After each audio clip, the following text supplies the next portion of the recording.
Seja bem-vindo a essa capacitação sobre como fazer uma busca científica de forma otimizada e com qualidade, encontrando artigos e informações científicas de qualidade, de forma fácil e eficiente. Bom, essa capacitação ela vai ter os seguintes elementos. A gente vai fazer uma pequena introdução, por que isso é importante.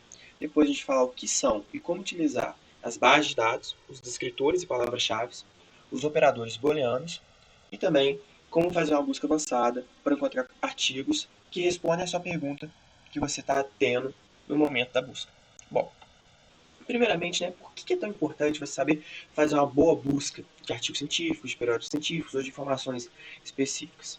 Bom, porque todo estudo começa com uma boa busca na literatura. Você tem a necessidade realmente de encontrar artigos, seja do seu interesse, e que tragam algum tipo de informação útil para você.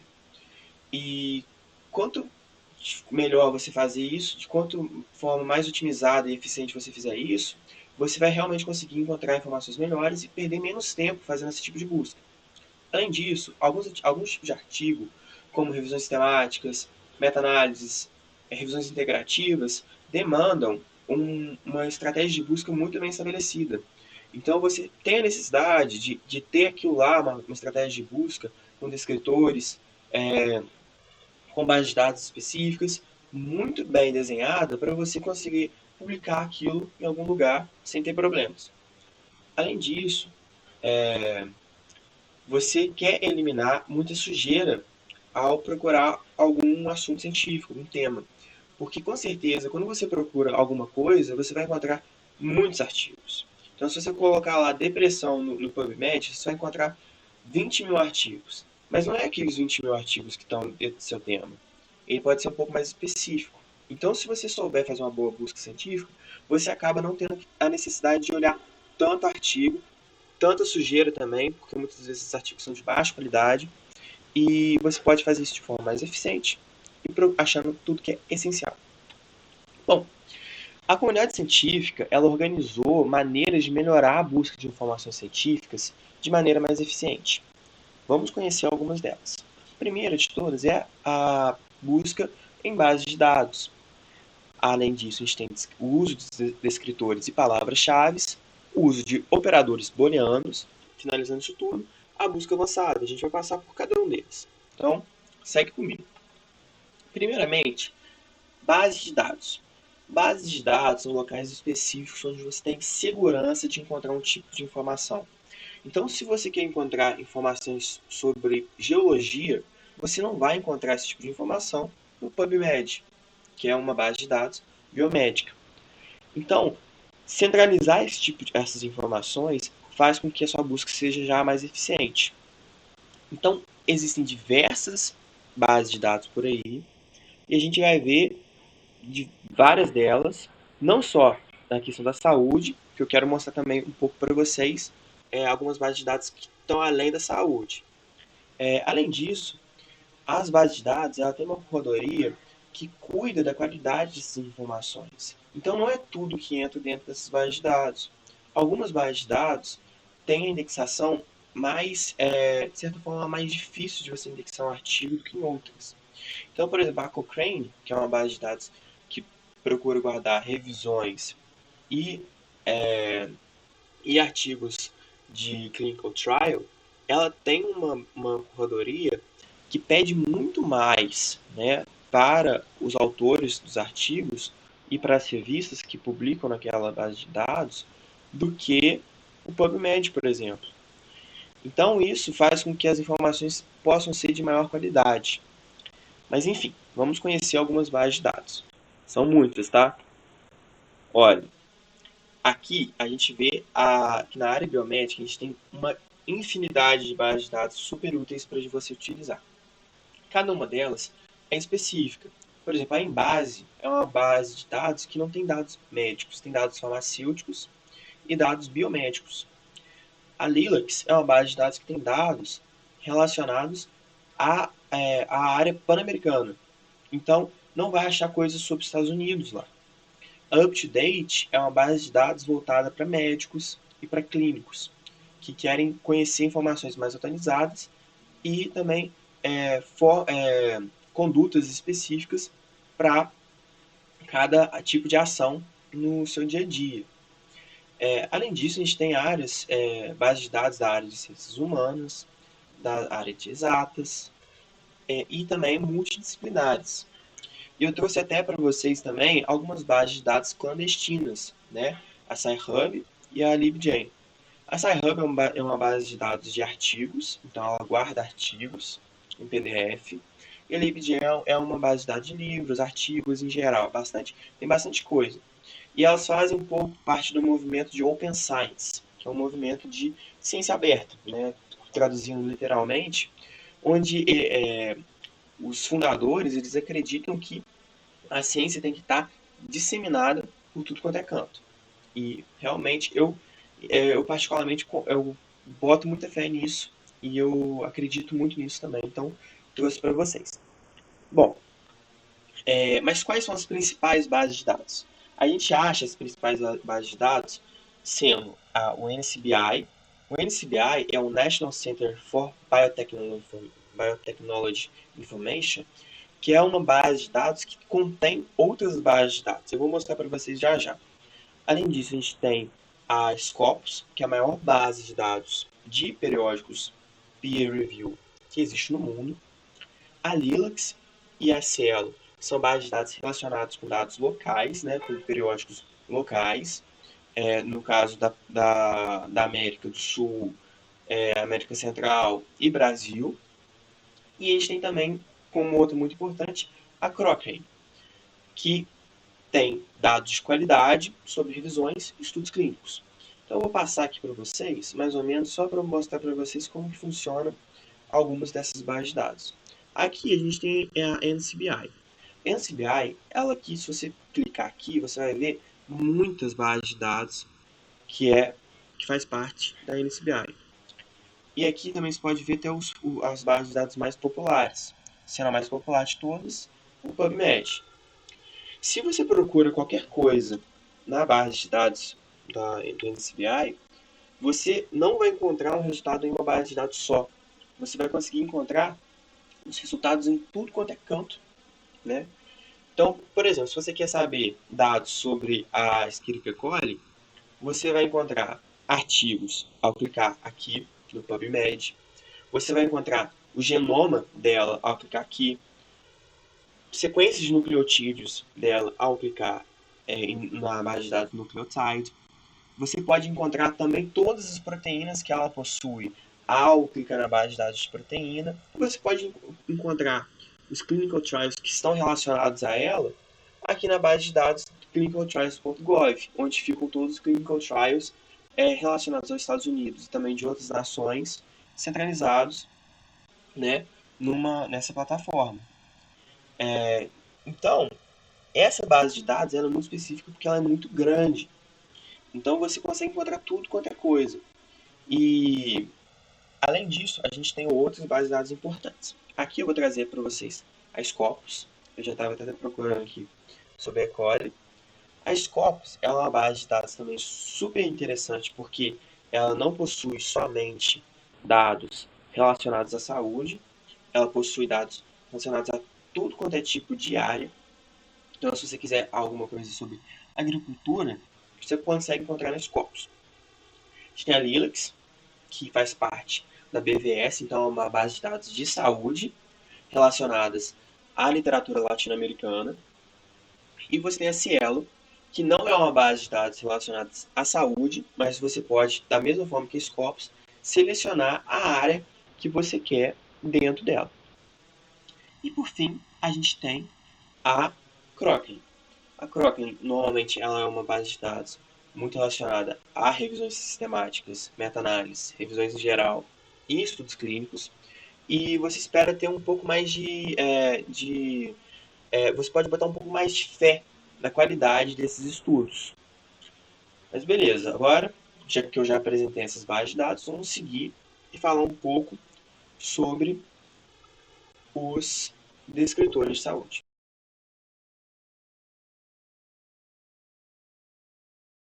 São a forma de você conseguir navegar por entre tanta informação hoje em dia. Uma palavra-chave é uma palavra principal ou um termo que pode ser elaborado até pelo próprio autor para definir o assunto daquele artigo. O que acontece? A palavra-chave ela pode não fazer parte do vocabulário controlado das bases de dados. Esse vocabulário controlado de bases de dados são os descritores. No caso, os mais famosos, os DECs, que são os descritores em ciências da saúde, e os MESH, que é a mesma coisa, só que em inglês. No caso, o DEX é se não me engano, da CAPES, e o MESH é da NCBI. O que acontece? Um descritor ele é um vocabulário controlado de maneira hierárquica, organizados à mão, e em onde os artigos são indexados sob esses termos. Mais para frente eu vou explicar exatamente o que significa ser indexado sob o termo. E o que acontece? Eles são muito úteis para você iniciar uma pesquisa e encontrar artigos que com certeza estão falando sobre aquele assunto. Então, e além disso, né, você ainda pode utilizar, por exemplo, o DEX para você poder aprender qual que é o termo utilizado na literatura científica em inglês. Que muitas vezes você sabe o termo em português, mas não sabe ele em inglês. Então, isso é uma forma segura de você conseguir fazer esse intercâmbio de linguagem. Bom, o que acontece? Algumas bases de dados utilizam descritores, outras não. O PubMed, por exemplo, ele utiliza Mesh. Lilacs, da mesma forma, utiliza Mesh. A Cielo já utiliza Dex. E o Scopus não utiliza nenhum descritor. Utiliza palavras-chave. Para você também entender que nem sempre o descritor é a coisa mais importante do mundo. Porque muitas das vezes, como o descritor é organizado à mão, algum assunto que não é muito, que ainda não tem uma relevância em questão de números, né? Por exemplo, eu estava pesquisando hoje mais cedo, probióticos tem descritor, mas pré-bióticos não tem descritor. Ou, se eu não me engano, foi introduzido há muito pouco tempo. Então, muitas das vezes, você pode não ter um descritor específico para o seu assunto. Então, você vai ter que utilizar palavras-chave. Aí você vai ter que mexer nisso muito bem na busca avançada, que eu vou falar mais à frente. Bom, antes de entrar nos operadores booleanos, eu vou mostrar para vocês como que eu procuro um descritor. Vou dar o mesmo exemplo da Ecole. Aqui na NCBI você pode escolher Mesh. E ao escolher Mesh, você vai encontrar um descritor. Vamos procurar sobre depressão. Então você não sabe como é o termo bom, o termo correto para depressão, você procura depressive. Vamos ver. Nesse sentido, ele encontrou depressive disorder, e eu acho que é esse termo correto que eu quero utilizar. Quando você clica em depressive disorder, você vai ver que esse termo ele tem diversas entradas diferentes. Então, se você procurar síndrome depressiva, né, depressive syndrome, você vai encontrar os mesmos artigos do que encontrar depressive disorder. E o que eu digo como organizado hierarquicamente? Isso aqui que é hierarquia. A depressive disorder, ela está sobre desordens de humor e sobre desordens mentais. Então, cada uma dessas desordens, elas têm outros termos dentro delas. E quando você procura por um termo mesh, você vai estar procurando sobre tudo que está abaixo desse termo aqui, depressive disorder. Ou seja, quando você procura isso como um termo mesh, você vai procurar sobre depressão pós-parto, depressão maior, depressão que é tratamento resistente. Então, se você quiser algo mais específico, você pode especificar mais procurando por esses subheadings que chama. Então, esse subheading é de depressão, tratamento resistente. Então, é uma forma de você entender qual que é a hierarquia desse conhecimento e dessa área para você procurar de forma mais efetiva. Bom, seguido a isso, vamos falar agora um pouco sobre operadores booleanos. Os operadores booleanos são operadores lógicos. O que isso significa? Que eles fazem junções ou exclusões ou expansões. No caso, o operador booleano AND, ele vai afunilar dois termos. Então, por exemplo, se eu quero saber, esse exemplo nada científico, mas acontece, né? Se eu quero saber sobre viagens e turismo, eu uso esse operador AND para encontrar a interseção desse assunto. Então, se eu estou procurando sobre fluoxetina e depressão, você, usando esse operador, você vai encontrar artigos que estão falando de fluoxetina e de depressão. Isso é muito útil para você não ter que ficar procurando sobre coisas que você não está realmente interessado. Então, se você procurar só sobre depressão e depois tentar achar artigos de depressão que estão relacionados à fluoxetina, você vai ter um trabalho muito maior. Então, isso aqui ajuda você a procurar de forma mais efetiva. Além disso, tem o OR. O OR, ele expande, ele soma. Então, quando você procura depressão ou fluoxetina, você vai encontrar todos os artigos de depressão, mais todos os artigos de fluoxetina. E vamos dizer que você quer procurar sobre artigos de depressão, mas que não tenham fluoxetina no meio. Aí você vai utilizar o descritor NOT. Então, utilizando esses operadores booleanos, você pode escolher exatamente o que você quer. Você pode, por exemplo, criar um descritor específico, né, utilizando termos de depressão, e juntar com outro operador específico, juntando termos de fluoxetina. E você vai conseguir fazer uma pesquisa muito mais otimizada utilizando esses operadores. A seguir, a gente tem a busca avançada. Agora que a gente já sabe todos os mecanismos que a gente pode utilizar para fazer uma busca, a gente vai fazer uma busca avançada em conjunto. Primeiro, a gente tem que estabelecer uma pergunta e uma ideia.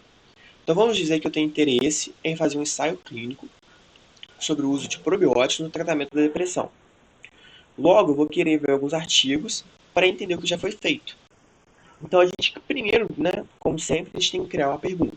Então, minha pergunta é: pacientes depressivos, o uso de probiótico melhora os desfechos normalmente medidos em ensaios clínicos randomizados? Percebe que, como é uma pergunta de início de busca, eu não estou fazendo algo tão específico. Então, eu tenho uma intervenção, eu tenho uma população, mas eu não tenho necessariamente um outcome específico, né, um desfecho específico. Mas então, vamos lá, vamos fazer essa busca. Para fazer essa busca, vamos dizer que a gente não conhece nada sobre o assunto. Então, eu não sei qual é o termo correto para depressão, eu não sei o termo correto para probiótico. Então, vamos procurar isso. Então, primeiro passo, você entra no SBI, acerta o mesh aqui no canto e procura, por exemplo, depression. Vai ver o termo, né? Depression. Ao procurar depression, você vai encontrar, olha só, depression como um sintoma e depression como uma desordem. Eu quero saber sobre a desordem depressão. Eu quero saber sobre o sintoma. Então, eu clico nesse termo, eu vou encontrar o termo correto para depressão. Tá certo. Agora vamos ver então o termo correto para probióticos, né? Porque se eu quero achar a interseção dos dois, eu vou procurar então os dois, probióticos. Então vai ser probiotics, será? Então a gente procura, aí direto já foi em probióticos. Ou seja, com certeza são os dois termos que eu vou preferir usar para fazer minha busca inicialmente. Então, a seguir, eu quero fazer minha busca e eu quero fazer ela no PubMed. Então, vamos entrar no PubMed e vamos clicar em Advanced, que é a busca avançada. A busca avançada funciona da seguinte maneira. Aqui no canto esquerdo, você tem os termos específicos para a procura. Então, aqui, quando você clica nesse local, você vai poder selecionar um filtro anterior à pesquisa, onde você pode pesquisar coisas específicas. Então, você pode pesquisar algum autor que você conhece já, que trata desse tema. Você pode procurar a data que você quer específica. Você pode procurar os termos mesh. E você pode procurar também, que é muito útil, o title abstract. Ou seja, esse termo que estou procurando está no título ou no resumo. Mas beleza, eu quero artigos que eu sei que são ligados à depressão e que são ligados a probióticos. E que são bem especificados dessa maneira. Então eu vou procurar pelos mesh terms. que eu quero saber, que eu quero ter certeza absoluta que eu vou encontrar tudo que eu... Não tudo, mas coisas que vou ter bastante interesse, que vão me ajudar na minha pesquisa. Se a pesquisa fosse algo um pouco mais abrangente, talvez não seja tão bom utilizar o Mesh Terms. Por quê? Se você procura normalmente, você procura em All Fields, que é o primeiro de todos. All Fields. Se você procura no Mesh Terms, você vai procurar, então, por exemplo, Depressive Disorder. Depressive Disorder. Ao procurar Depressive Disorder, você pode clicar aqui em...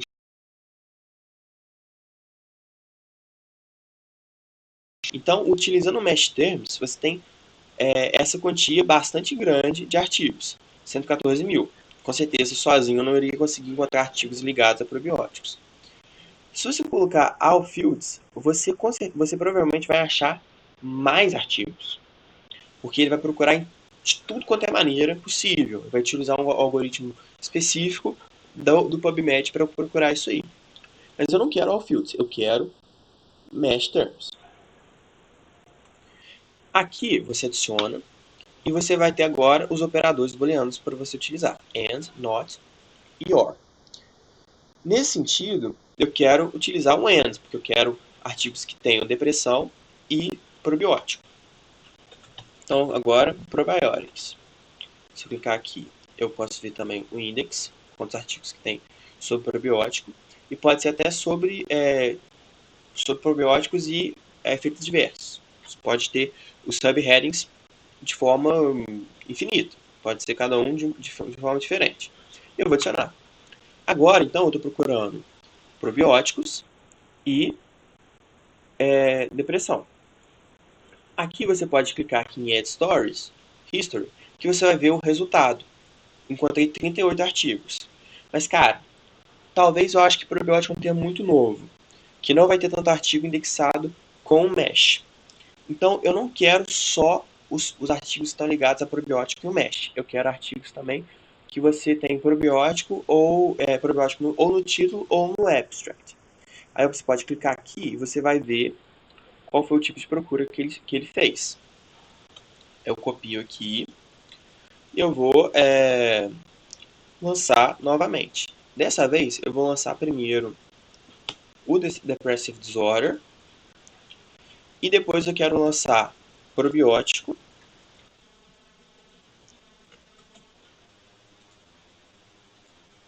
ou probiótico novamente,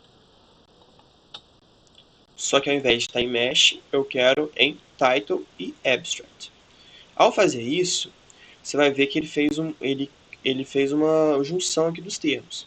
Só que se você perceber, aqui está pedindo, essa sequência aqui, ó, está pedindo artigos que tenham esses dois termos ou probióticos no local. Mas não, eu não quero juntar esses dois termos, eu quero juntar esses dois termos aqui, probiótico.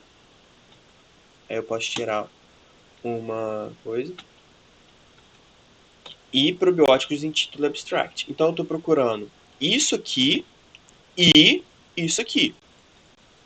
Então ao procurar isso aqui, eu espero encontrar mais artigos do que eu encontrei anteriormente. Como foi o caso, acabou encontrando mais artigos, encontrou 49 artigos. Então, eu já consegui diminuir a minha procura, né, que para depressão era cerca de 200 mil quase, né, se não me engano, e que probiótico devia ser uns 19 mil, 20 mil, para 49. E eu tenho quase certeza absoluta que todos esses 49 estão dentro do meu tema. Quase absoluta não, tenho certeza absoluta. Então, por exemplo, para você ver como é que os artigos vão estar dentro do tema, vamos entrar nesse artigo. Esse aqui é até interessante, olha. Esse artigo é sobre sintomas de enxaqueca vestibular. Parece não ter nada a ver com depressão. Então, aí, se você... Eu até abri ele hoje, mais cedo, porque eu achei interessante. E se você olhar aqui embaixo, você vai ver que ele foi indexado com o mesh term depression. Então, como terapia para desordem depressiva. Então, mesmo fazendo essa pesquisa super afunilada, você ainda consegue acabar encontrando sujeira. Mas fora isso, né, ainda mais se eu aplicar o termo, o filtro de clinical trial, com certeza eu vou encontrar artigos muito interessantes. Então, aqui encontrou 10 resultados. Esses 10 resultados, com certeza, são relacionados à depressão, né? Seja depressão maior, seja depressão pós-parto, seja outros tipos de depressão específica. Então, agora, eu querer estudar um pouco sobre depressão e probióticos, eu posso iniciar lendo, né, o abstract desses 10 artigos e lendo os artigos que eu achar que estão dentro do escopo do que eu quero produzir. Então, dessa maneira, você consegue afunilar o seu estudo com muito mais eficiência e encontrar coisas que você acha realmente úteis. Contudo, logicamente, alguns tipos de pesquisa você vai utilizar termos um pouco mais abrangentes. Então, numa pesquisa sistemática, né, em que você tem que esgotar a literatura, normalmente você não vai tentar funilar de maneira a perder alguns artigos. Porque, por exemplo, ao utilizar o mesh term, você acaba perdendo alguns artigos. Então, por exemplo, ao invés de você utilizar só o mesh term, você usaria aqui o mesh term mais o title ou abstract. Você poderia usar o all fields também, que aí quando você procura em all fields, vai ter um tipo de procura um pouco diferente. Deixa eu achar aqui. Se você procura no all fields, por exemplo, aqui, depression. Se você procura depression all fields, você com certeza não vai procurar só depression. Você vai procurar, ó, achou uma quantidade de artigo absurda. Você vai procurar todos esses termos aqui. Então ele cria um próprio descritor específico, que tem depressed, que tem depression, que tem depression como mesh terms, depression como all fields, depression, espaço S, talvez seja uma coisa que o algoritmo percebeu que as pessoas procuram muito, depressive disorder, depressity. Então ele vai expandir o seu termo. Isso pode ser positivo quanto negativo. Se você quer achar artigos de qualidade de forma específica, encontrando coisas muito bem estabelecidas, né, e publicadas em boas revistas, você preferiria procurar de forma mais específica, utilizando mesh, utilizando title e abstract. Mas se você quer fazer uma pesquisa ampla, você pode utilizar esse termo, você pode utilizar outros termos que vão acabar gerando uma pesquisa ampla. Uma coisa interessante também, se você quiser, se você ao fazer esse tipo de pesquisa, você pode utilizar esses números aqui para fazer a próxima pesquisa. Então, eu quero a pesquisa que junta o 16 com o 15. Então, você pode simplesmente colocar aqui na query box que eu quero o 16 e o 15. E ao fazer isso, você vai achar na sua história. Com certeza, né, já que a minha procura do 15 era um pouco menos que o 16, achou a mesma quantidade de artigos. Então você pode fazer esse tipo de pesquisa, né? Então você pode criar um descritor para só probióticos e um descritor só para depressão e juntar esses dois utilizando esse tipo de método. No Scopus, no Lilacs, na Cochrane, no Cielo, funciona de maneira muito parecida. Só que alguns não vão ter os termos mesh. E, por exemplo, aqui nos Scopus, você vai ter um algoritmo que te ajuda a fazer a procura. Então, se você procurar aqui em busca avançada, você pode, por exemplo, colocar aqui all, aí ele te mostra o all, ou você quer title abstract, você coloca title, aí vai te mostrar que você pode procurar por title e abstract, ou por title, abstract e keyword, ou por title, abstract, keyword e author. Então, tipo assim, a pesquisa dos Scopus, ela tem uma ajuda um pouco melhor. E se você quer entender um pouco mais sobre, é só clicar em tips, né? Dicas. Todas as plataformas vão ter dicas para você fazer a sua pesquisa de maneira mais eficiente possível. Então aqui tem um guide, um user guide. Então, se você está interessado sobre isso, a entender um pouco mais como é que funciona isso, você pode simplesmente checar isso, checar esses guias. Dessa forma, Eu espero que todos vocês tenham entendido um pouco mais como fazer uma pesquisa de qualidade, um pouco mais de como existe essa otimização desse tipo de pesquisa e como conseguir realmente encontrar exatamente o que você quer e o que você tem interesse. Então, agradeço a todos pelo tempo, pela paciência e muito obrigado. Vejo vocês na próxima capacitação.